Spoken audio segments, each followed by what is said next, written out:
আমরা এখনো পাইনি।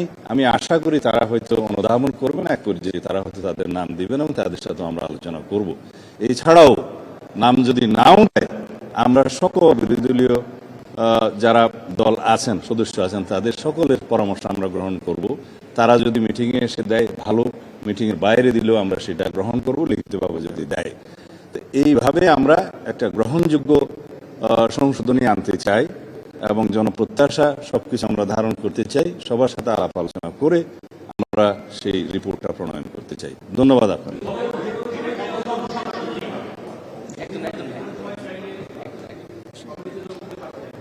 বুঝি নাই।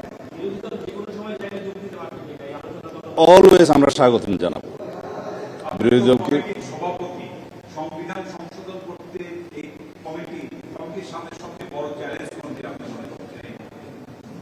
কমিটির সামনে চ্যালেঞ্জ নেই, আমাদের প্রত্যাশা আছে। আমরা সবার সাথে আলোচনা করতে চাই, এটাকে আমি চ্যালেঞ্জ বলতে চাই না। যেহেতু আমরা উদার এবং ওপেন, আমরা সবার কথা শুনবো। এত বড় একটা ছাত্র গণ অভ্যুত্থান সংগঠিত হলো, জাতির প্রত্যাশা অনেক, শহীদের আকাঙ্ক্ষা ছিল। সেই প্রত্যাশা এবং আকাঙ্ক্ষা অনুযায়ী আমাদেরকে এই বাংলাদেশ বিনির্মাণ করতে হবে, গণতান্ত্রিক ধারাকে শক্তিশালী করতে হবে এবং এই শক্তিশালী গণতান্ত্রিক ব্যবস্থাকে যদি আমরা ধারণ করতে চাই, সংবিধানই প্রথম আমাদেরকে সবকিছু কন্টেইন করতে হবে, ধারণ করতে হবে। এটা আমাদের কামনা করি আমরা এবং জাতি আমাদের কাছে সে প্রত্যাশা রাখে।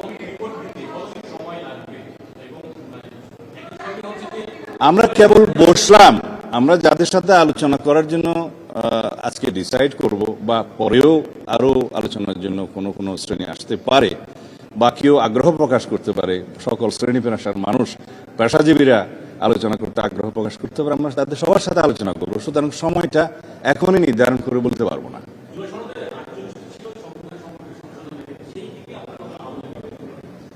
48টার মধ্যে অনেক কিছু আছে আমরা এগ্রিড হয়েছি রাজনৈতিক সমঝোতার দলিল হিসেবে জুলাই জাতীয় সনদে, সেগুলো তো আমরা নেবই। আর যেগুলোতে আমরা নোট অফ ডিসেন্ট দিয়েছি সেগুলো নোট অফ ডিসেন্ট আকারে নেব। এর বাইরেও আমাদের অনেক বক্তব্য আছে, আমাদের নির্বাচনী ইশতেহারে আছে, সেগুলো আমরা ধারণ করব। যেগুলো জুলাই জাতীয় সনদে প্রতিফলিত হয়নি, আলোচিত হয়েছিল, হয়তো প্রতিফলিত হয়নি, সেগুলো আমরা আলোচনা করেই নেব। ধন্যবাদ।